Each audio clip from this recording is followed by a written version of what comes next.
stringent immigration principles which blew any so-called deal out of the water when it comes to our dreamers. He stopped the cost-sharing reduction subsidies and created an executive order which basically started an alternative insurance plan. He decertified the Iran deal. He posed with his military advisors and he said this is the calm before the storm. All of this while we were burying our victims from the most horrific shooting in our nation's history in Las Vegas. While we're dealing with the recovery efforts of the hurricanes in Houston and of course Puerto Rico.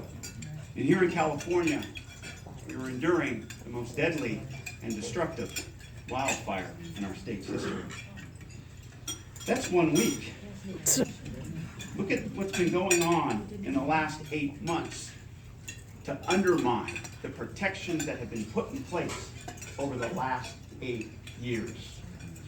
Executive orders, as I mentioned, to reduce national monuments, possibly open up marine sanctuaries to mineral extraction, tweeting a military transgender ban without fully vetting it with his military advisors or anybody in the military for that sake, rolling back Title IX guidance on how to deal with sexual assaults at our schools, withdrawn from a major international agreement that we were the leader on in the Paris Climate Accords, announcing the repeal, as I mentioned, the intention to repeal the Clean Power Plan.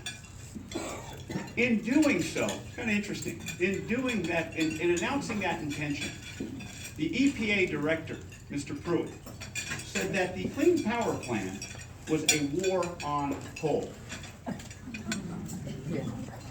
I look at everything that has come out of the administration since January 20th as a war on our children, as a war on women, as a war on our country, and a war on our future.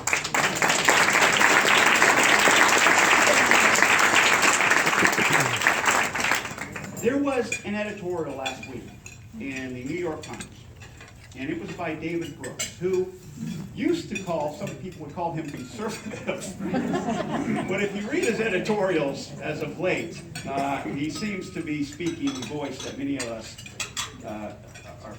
can relate to. And the title of this editorial was, "We used to build things." We used to build things.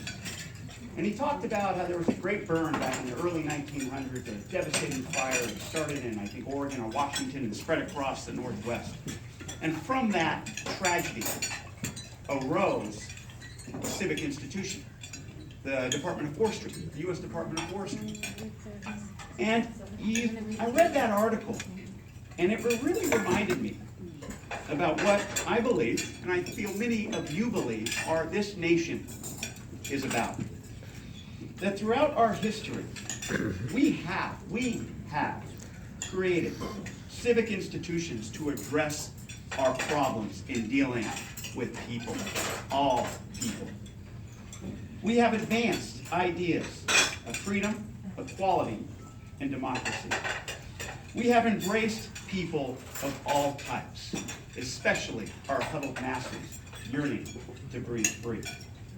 We have emboldened them, give them the power to realize their own powers. And guess what? In return from that, the world embraced us. The world embraced us. And it embraced our enlightened leadership. And to me, that's what makes us exceptional.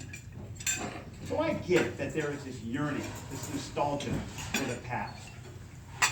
But we can't help but ask the question, when are we going to start to build things for our future? When are we going to start to build things for our future? And I can tell you that it can happen. And I can tell you what I've seen in the last 9 months, not just in Congress, but here on the Central Coast, it is going to happen. It happened last week as I was standing there on the Viper Canyon Bridge that was rebuilt in a record amount of time. And standing on that bridge, I realized that, looking around and watching the community of Big Sur that was out there to celebrate, watching the citizens of the Central Coast who came down to Big Sur to stand on that bridge to celebrate. It is the story of Big Sur. That bridge is the resilience of the people in Big Sur. It's the story of the Central Coast, and I do believe it is the story of our government when we come together and we get things done. But that is also an example of governing by crisis. And it's about time that we govern with leadership and stop relying on crisis to govern.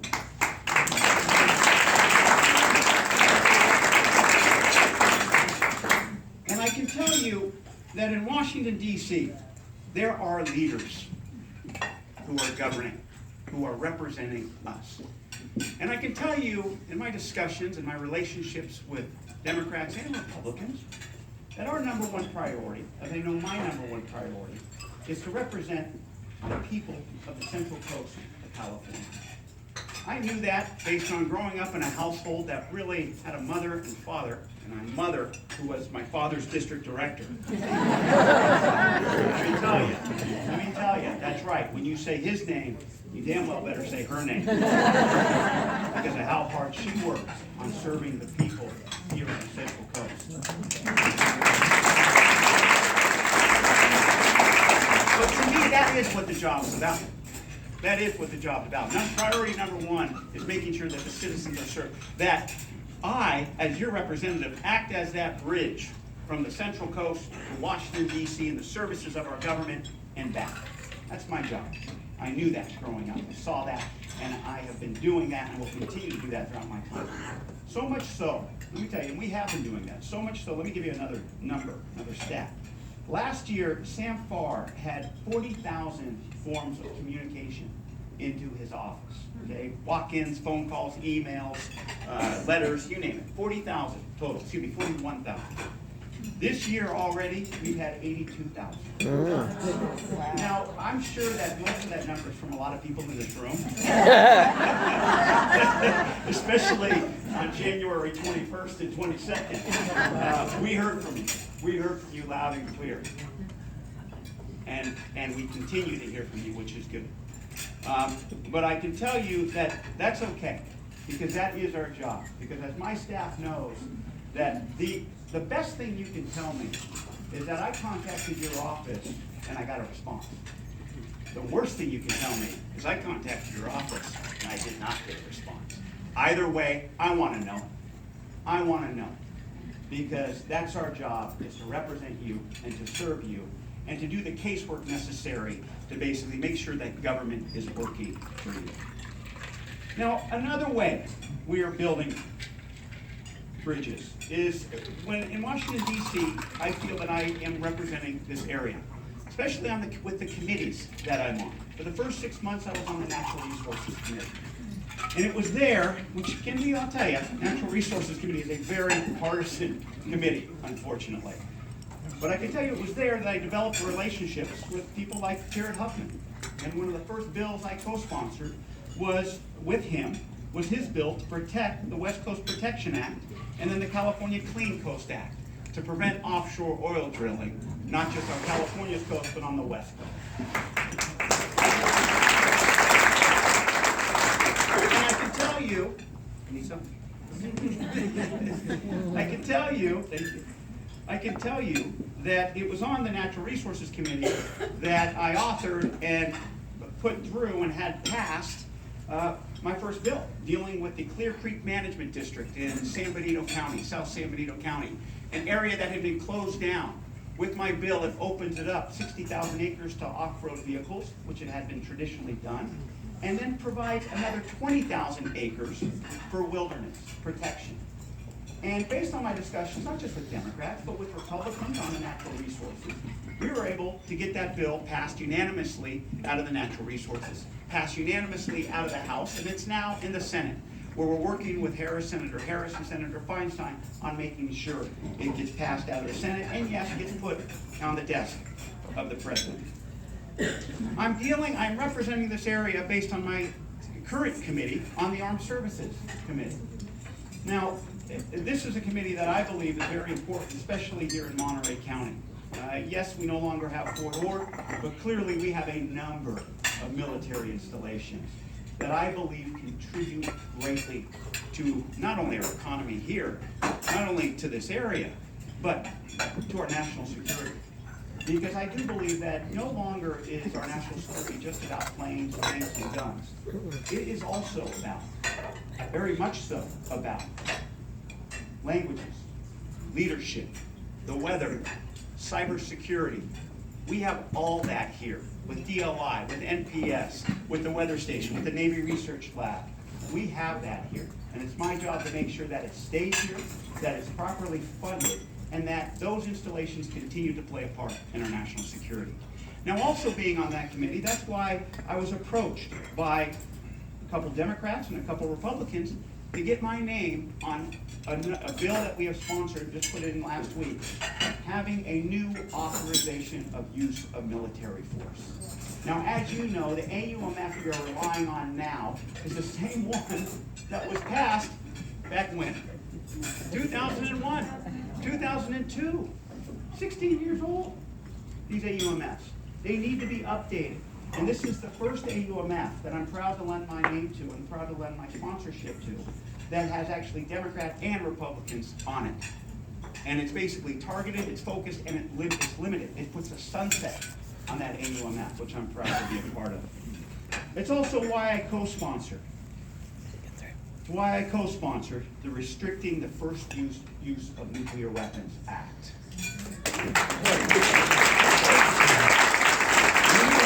A president who acts the way he does and treats our national security and international affairs like a schoolyard.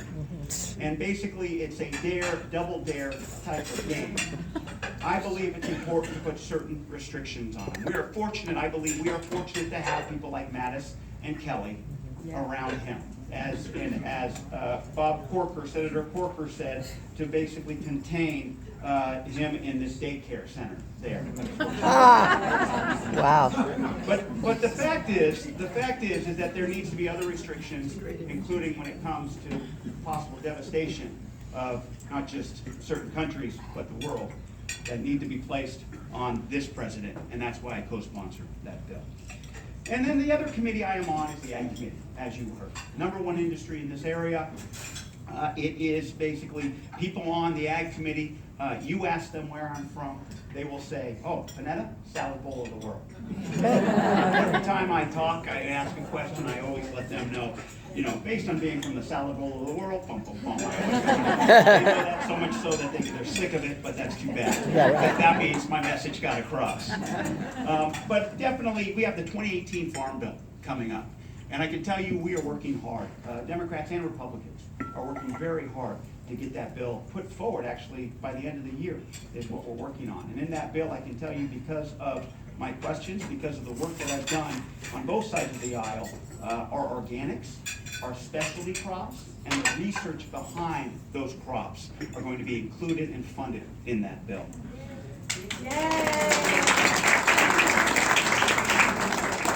Now, beyond the committee, I believe that I represent our values here on the Central Coast. And I also do that by joining a number of caucuses back in Washington, D.C., congressional caucuses. And the first two I joined, as you heard, were the LGBT caucus and the pro-choice caucus.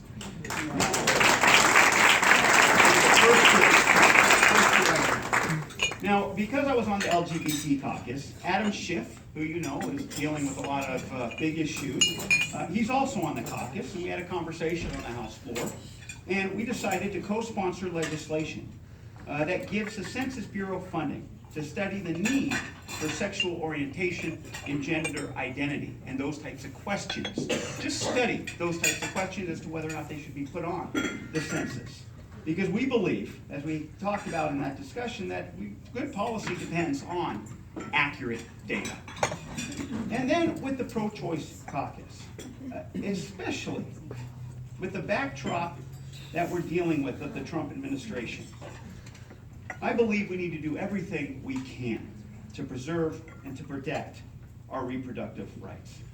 And on the pro-choice caucus,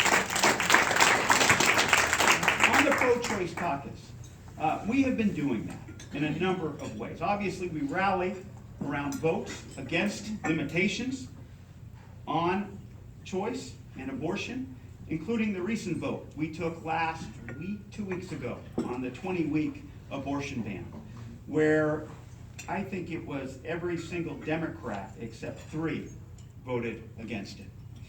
We go on the record by sending letters to leadership, the Speaker, and yes, the administration, talking about how we are against the efforts to undermine Title X family planning. We're against the administration's policies to harm women. We're against the defunding of Planned Parenthood in their attempts to repeal the ACA. We're against the efforts to reinstate the global gag rule. We're against the efforts to roll back the employer mandate on birth control. And we are for co-sponsoring H.R. 1332, the Health Protection Act, and we co-sponsor H.R. 771, the Women's Act. Those are bills that I am co-sponsoring because I've heard of the caucus, but also because I'm hearing from you, okay? And that